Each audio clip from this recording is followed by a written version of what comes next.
মধ্যে দিয়ে যাচ্ছে সে বিষয়ে আলোকপাত করা হয়েছে।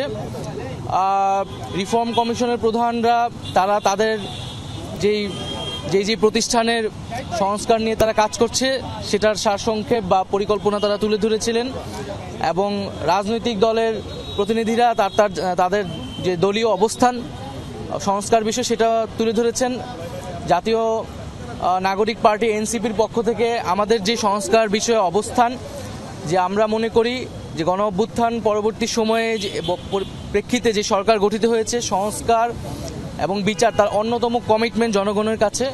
ফলে মৌলিক সংস্কারের ভিত্তি এই সরকারের সময়ই তৈরি করতে হবে, এবং সকল রাজনৈতিক দল মিলে যে একটা ঐক্যমত পোষণ করতে হবে, যেটা জুলাই সনদের কথা বলা হচ্ছে, সেই জুলাই সনদে স্বাক্ষরের মাধ্যমে আমাদের জনগণের কাছে আমাদের যে কমিটমেন্ট সংস্কারের এবং সংস্কারের যে ধারাবাহিকতা সেটার বাস্তবায়নের জন্য আমরা জুলাই সনদে তার দ্রুত বাস্তবায়নের কথা বলেছি।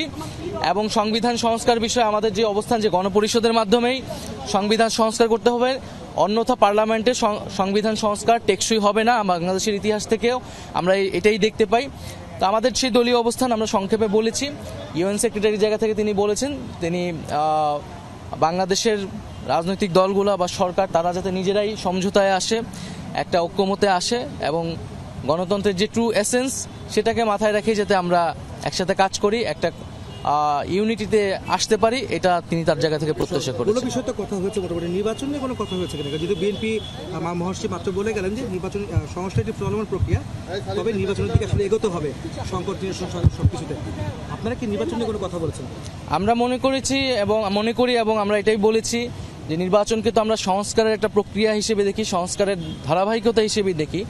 কোনো রকম সংস্কার ছাড়া নির্বাচন, সংস্কারবিহীন নির্বাচন তো কোনো কাজে দেবে না। এটা অন্য সকল রাজনৈতিক দলও এটার সাথে একমত পোষণ করে। এখানে মতপার্থক্যগুলো হচ্ছে কোন সংস্কারটা কখন হবে, ইলেকশনের আগে কখন হবে, পরে কতটুকু হবে, সেটা আমরা মনে করি যে জুলাই সনদের মধ্যেই আমরা সেটার বাস্তবায়ন হলে সেই যেই মতপার্থক্যগুলো সেগুলো কিন্তু কেটে যাবে, এবং আমরা এক ঐক্যমতে আসলে আসতে পারবো। না, এখানে তো আসলে খুব বিস্তারিত আলাপের বিষয়ে সুযোগ ছিল না। আমরা সংস্কার বিষয়ে ওভারঅল আলাপ করেছি, এবং সংবিধান সংস্কার বিষয়ে আমাদের যেটা বক্তব্য সেটা আমরা বলেছি যে আমরা গণপরিষদের মাধ্যমে নতুন সংবিধানই বলি, সংবিধান সংস্কারই বলি। গণপরিষদ ছাড়া সংবিধানের মৌলিক কোনো পরিবর্তন আসলে কিন্তু টেকসই হবে না। সেই জায়গা থেকে আমরা গণপরিষদ নির্বাচন চাচ্ছি, সামনের যেই জাতীয় নির্বাচনটা একই সাথে আইনসভা এবং গণপরিষদ নির্বাচন, এবং পাশাপাশি আমরা বিচারের বিষয়টা বলেছি। এবং সার্বিকভাবে ইউএনকে আমরা ধন্যবাদ জানিয়েছি যে জুলাই গণঅভ্যুত্থান এবং তার পরবর্তী সময়ে তারা বাংলাদেশের এই রিফর্ম প্রসেস সহ বাংলাদেশকে নানাভাবে সহযোগিতা করেছে। তো এই বিষয়গুলো মূলত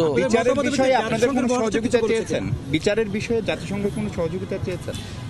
জি, আমরা তাদের কাছ থেকে ওভারঅল এই বিচার এবং সংস্কার সহ এই সার্বিক বিষয়ে সহযোগিতা চেয়েছি, ধন্যবাদ জানিয়েছি। এবং তারা জাতিসংঘের যে সেক্রেটারি তিনি এটাই বলেছেন যে বাংলাদেশে যাতে আমরা নিজেরাই একটা ঐক্যমতে আসতে পারি, আমরা যদি নিজেরা ঐক্যমতে আসতে পারি তাহলে তারা তাদের জায়গা থেকে সার্বিক সহযোগিতা করবে।